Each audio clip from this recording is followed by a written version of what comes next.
Lauren, I have a course, it's not selling a lot. How do I get people off of YouTube to go actually buy my course? And there's a few things I do in my content to get people to purchase. The first thing is I gotta make the right content. I have to make the right content to attract the right buyer. So for example, with my guitar course, I sell courses to absolute beginners, particularly those over the age of 50 who are trying to learn guitar. So I'll put out videos about, learning guitar as an older adult or learning guitar with arthritis. I'll put out a lot of beginner materials because that's who I'm trying to find with my content.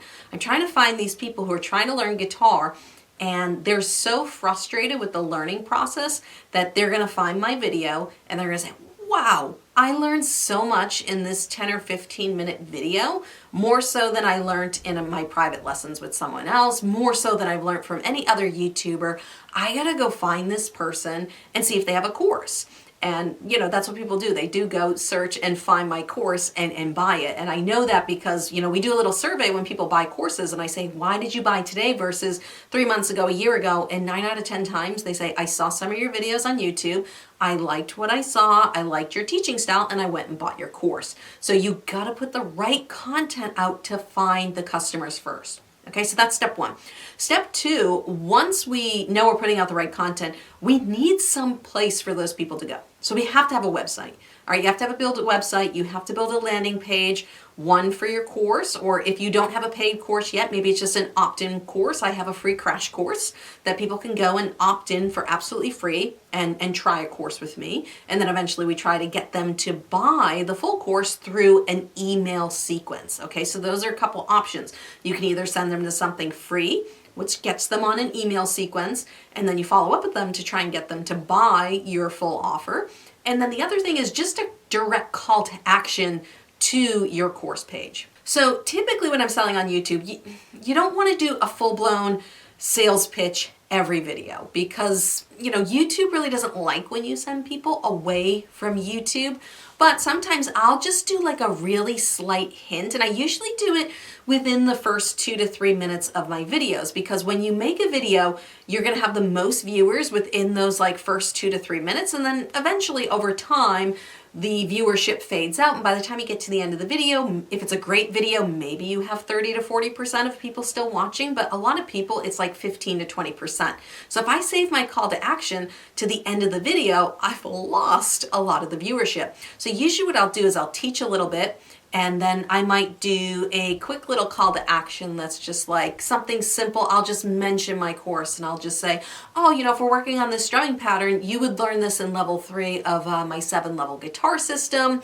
There's a link in the description below if you want to go check that out, but let's keep going. So I just kind of gloss over the fact that I have a course, and usually my editor will put something on screen that shows the course, link in the description below. So there is like a little advertisement in my video, but it's not this huge call to action.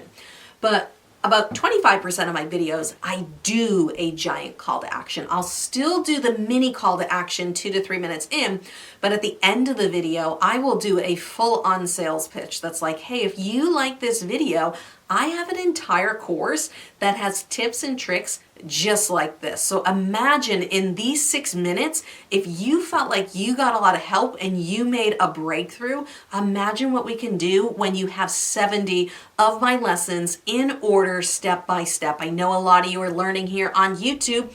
It's haphazard. What if you had a blueprint? And you can see where I'm going with this. Like, I'm really trying to sell people, and then I will do a very, very strong call to action. I don't want them to comment. I don't want them to subscribe. I say, go to the link in the description below and go check out my course. And that's how the video ends. It's not go watch another video. It's not like, comment, subscribe. The call to action is go click on the link in the description below and go check out my course and buy it. And if you do that more, you will see more sales come through on your videos. I guarantee it. If people don't know you have a product, they're not going to buy from you. And finally, go live. Okay, I use live to sell a lot, particularly, when we're running a promotion around Black Friday. I'll hop on live and I'll do a topic around something that's in my course. It could be strumming, it could be chord changes, it could be practice. and I'll do a little bit of a lesson. I'll do some Q&A and I'll say, hey, is there anyone here that's in my 7-level guitar system? Just put a 1 in the chat or share your experience with people here. And usually there's always a handful of people that are either in the course right now or have graduated from the course. And now in the chat, you got people going, oh my God, I'm in the course right now. I absolutely love it. Oh, I graduated from the course. Lauren completely changed my life. And, you know, for me, because I said earlier, I have a lot of older adults. I'll say, hey, could you put your age in the chat? And I'll say, you know, don't be shy. I was like, I just want to see that you're not alone here. I bet most of the people in this chat are going to be in their 50s and 60s and 70s.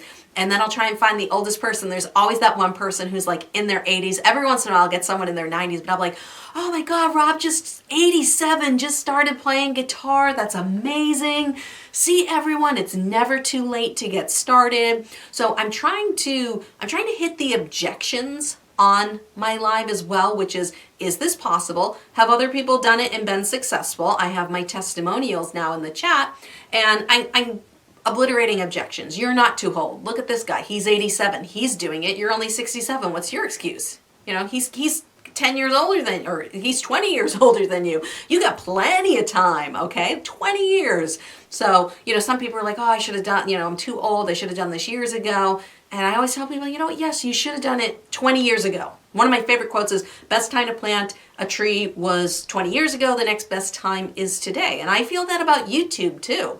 You know, everyone's just like, oh, it's too late. I should have done this years ago. And it's like, yes, you should have done it years ago. You know, I started my first YouTube channel in 2010. People don't know this. And I stopped it because I had a very bad mentor who turned me away from it.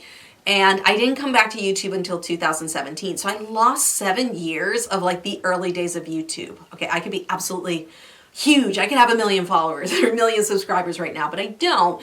I started later. I started in 2017. And at that point, you know, there were people who started in 2008, 2009, 2010 who already had millions of subscribers. And I'm like, I'm going up against these giants. Like, how can I compete with them? I can't. Like, they own this space, and I just stuck with it slowly and surely, and eventually I was able to break into that space as well. And if you're someone who is suffering a little bit with imposter syndrome, I suffer with it all the time. I'm like, why would people want to listen to me? Why would people want to take advice from me? There's all these other big people out there. I went through that on the guitar channel. I'm going through that now here on the business channel, but we all have that imposter syndrome that we suffer from. So if you feel that and you suffer from imposter syndrome, then I highly recommend you go watch the video right over there where I talk about imposter syndrome and how I deal with it and how you can get over it to become a better YouTuber and actually have a positive impact on the people you make content for.